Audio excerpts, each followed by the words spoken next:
né, dentro do 1º Batalhão de Infantaria Blindada de Barra Mansa. Juntos, as penas dos 10 militares condenados soma 291 anos de prisão, e esse se torna o único caso de condenação, né, responsabilização pela prática de torturas. Logo depois vem a lei de anistia e todos são isentos, né, das suas responsabilidades. Como uma das recomendações da Comissão Municipal da Verdade, a gente tem a recomendação de transformação desse espaço, que era um espaço de terror, em um espaço de memória, né, um espaço de vivências relacionadas às temáticas, né, e às perspectivas abertas aí pela defesa dos direitos humanos. E é nisso que o Centro de Memória da UF vem se dedicando, né, a tentar avançar nessa missão, nessa recomendação que a Comissão da Verdade de Volta Redonda deixa, né, de transformação desse espaço em um espaço de memória da ditadura militar. Então, a gente vem ocupando o espaço através de alguns projetos de extensão, sobretudo voltados para o ensino básico da região, e na construção do Museu do Trabalho e dos Direitos Humanos, a partir, né, que tem aí como missão a preservação e a difusão dessas memórias, o direito à verdade. Sim, João. Alejandra, sobre isso, sobre a ideia de fazer lá do Batalhão de Barra Mansa um centro de memória, como é que isso está, como é que está o diálogo disso, como é que está a movimentação nesse sentido no momento que você tem Bolsonaro na presidência da República e você tem o governo de Barra Mansa muito claramente aliado ao governo federal? Como é que vocês estão enfrentando isso? Esse cenário de disputa é um cenário, enfim, de disputa intensa, né, em que a gente, enfim, vem a partir do lugar, né, que ocupamos, da universidade, conseguindo, em alguma medida, avançar, a partir também do apoio de alguns parlamentares, o próprio Adir nos apoia, né, nesse projeto, no seu mandato. Hoje a gente vem contando também com o apoio de alguns parlamentares da Talíria e do Marcelo Freixo, no sentido da gente conseguir os recursos necessários, né, através de emendas parlamentares, para que esse projeto possa ser efetivado, justamente tendo em vista a falta completa de apoio, né, do governo de Barra Mansa, enfim, de uma política nacional de memória, né?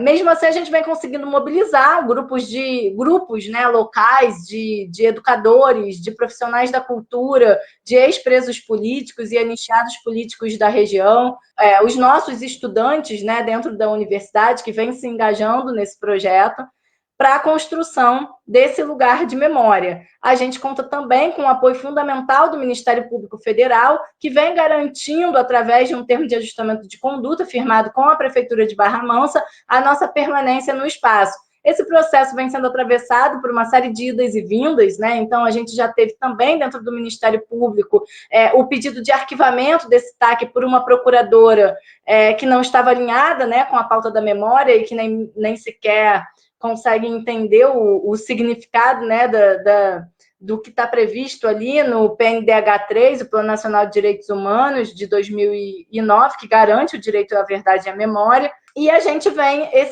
e ao longo do ano passado, mesmo sendo um ano de pandemia, a gente conseguiu, através desse formato virtual mesmo, mobilizar, né, tentar dar visibilidade, tentar também abrir canais de escuta com a sociedade civil para a gente construir esse projeto do museu, né, que a gente acabou batizando, a partir desses encontros com os grupos locais, de Museu do Trabalho e dos Direitos Humanos, entendendo que a dimensão do trabalho é uma dimensão, né, e da memória operária, portanto, é uma dimensão central, tanto porque o trabalho é uma questão estrutural, né, na nossa sociedade, mas porque na nossa região isso é ainda mais verdade, né? Na medida em que foi a classe trabalhadora a principal perseguida, né? A principal atingida durante a ditadura militar, e por a gente estar, né, numa região de alta concentração operária também. Então, a dimensão do trabalho ela surge como uma dimensão central para a estruturação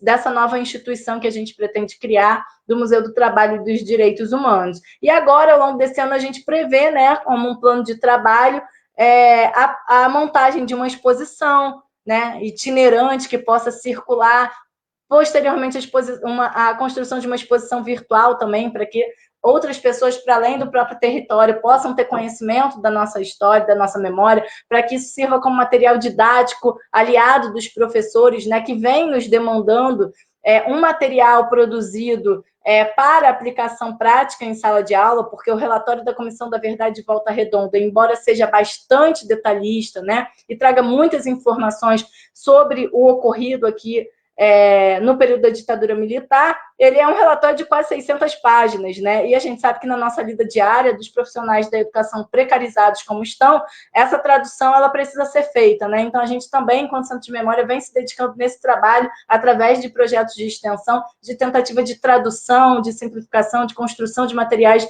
didáticos que possam ser trabalhados em sala de aula, seguindo esse eixo aí de uma educação em direitos humanos como um eixo central para a gente do Centro de Memória. Não sei se eu respondi, falei pra caramba já, mas estou aberta aí. Alejandra, obrigada. Eu preciso encaminhar para a gente já ir para um encerramento, mas eu queria dar a palavra para a Sandra, para ela ter aí uns seus 4, 5 minutos de fazer uma consideração para a gente. Enfim, Sandra, querida, por favor. A gente tem esse livro aqui, que foi um livro feito em cima da greve de 88, com um pequeno relato da fundação da CSN e tal, que está à disposição quando vocês quiserem, né? Eu queria dizer assim, é inacreditável que a gente esteja aqui mais uma vez com medo que haja um golpe. Quer dizer, isso prova o quê? O quanto que a nossa democracia é frágil, né?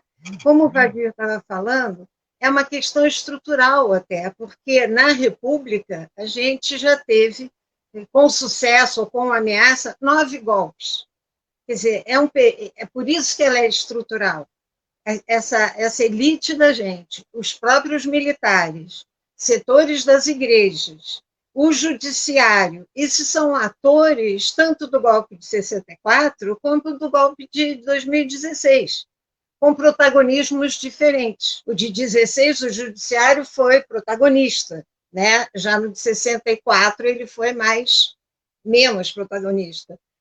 As igrejas, em 64, era mais a Igreja Católica. Em 2016, são mais os evangélicos, sobretudo os da Igreja Universal, que é uma rede gigantesca, que a gente não dá conta disso, a gente é uma bolha que a gente não entra. O quanto que a gente tem que discutir sobre isso, da nossa democracia frágil. Porque a Comissão da Verdade, a Dilma instaura a Comissão da Verdade, que os militares não engoliram, mas foi só em 2011. Quero lembrar que, quando a Dilma tomou posse, no segundo mandato, 2 semanas depois, o Bolsonaro foi convidado como paraninfo de uma turma das Agulhas Negras. E, no discurso, ele disse que ele era candidato à presidência. Ora, se ele diz isso, é porque o alto comando já está permitindo que ele diga isso. Então, porque senão ele nem seria, nem poderia estar fazendo o discurso ali nas Agulhas Negras. Não é qualquer um que entra, mesmo sendo ex-parlamentar, etc. Há um ranço entre o Exército, e aí eu acho, com o Vadir, eu acho que não vão dar o golpe. Eu não acho que o impeachment está mais perto, mas eu acho que eles não vão dar o golpe porque eles não precisam. Eles não precisam mais botar os tanques na rua. Eles têm 17 mil pessoas dentro do governo federal. Eles acabaram de botar um delegado. Gente, o ministro da Justiça é delegado da Polícia Federal. Isso é inacreditável. Onde é que você vê um delegado de polícia ser ministro da Justiça? Em que país do mundo se vê isso? E a gente continua nesse medo. E isso aqui é que eu estava pensando hoje, eu digo, meu Deus, de novo, sabe? Eu passei por tudo de 64, fui presa e que tudo, eu digo, de novo. E é de novo, porque a gente também não respondeu a isso, a gente é corresponsável, eu acho. Quando eu digo a gente, é a esquerda, as esquerdas.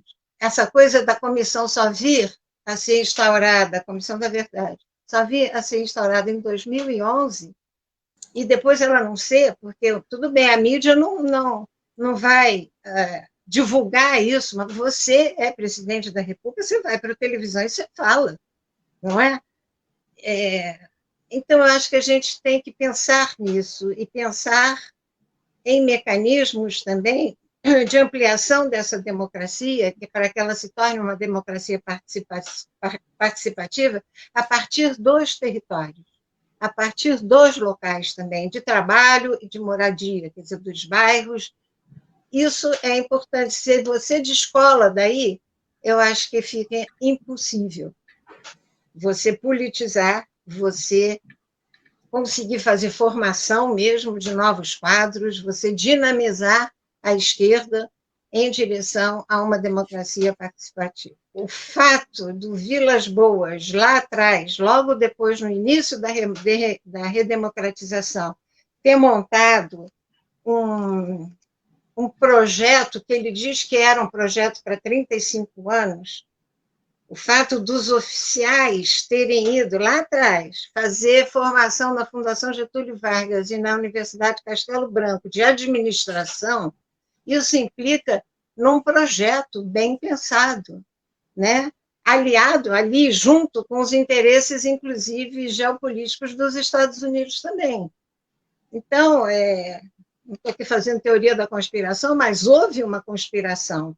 E essa conspiração se deu embaixo dos nossos narizes.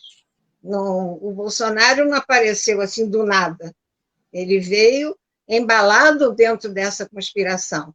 É claro que ele é tutelado e está dando trabalho para os militares, porque tem militares que realmente acham que ele está descontrolado, que não querem ele.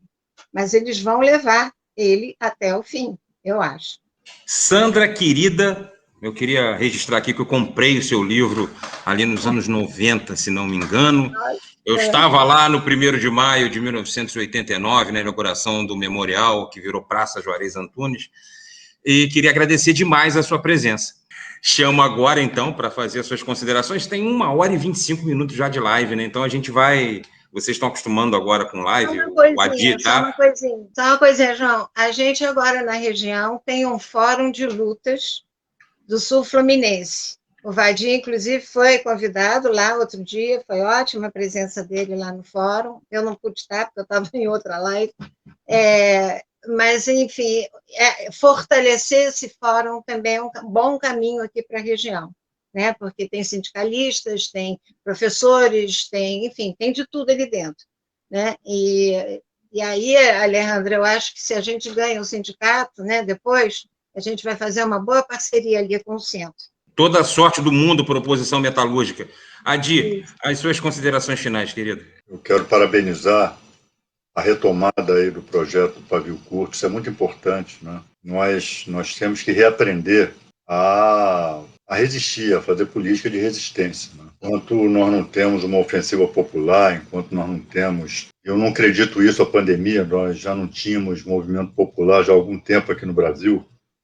O impeachment foi um golpe de Estado muito fácil de ser dado, mas não se chega a um momento, né, em que amplos setores populares ganham ofensiva sem esse trabalho, né, sem um trabalho de debate, o trabalho de formação política, o trabalho, né, que é muito difícil, tem que ter muita disciplina. É um cotidiano que às vezes não aponta de imediato um horizonte, mas é fundamental, porque todos os processos, sejam eles revolucionários ou processos de ruptura, foram precedidos de um longo período de resistência, de resiliência, e é isso que está se exigindo de nós agora. Então, eu quero aqui saudar a retomada aí do Pavio Curto. E no mais, é isso. Nós temos uma república que é produto de golpe de Estado, né? O primeiro golpista da nossa história chama-se Marechal Deodoro da Fonseca. Exatamente. Oriunda de um golpe militar. Então, essa tutela militar sobre a nossa política é do nosso DNA. Nós temos que romper com isso. Num dado momento, nós vamos ter que romper com isso. Eu repito, né, de pouco vale esses generais estarem dizendo não, a política não atravessa os muros do Exército, a política fica do lado de fora.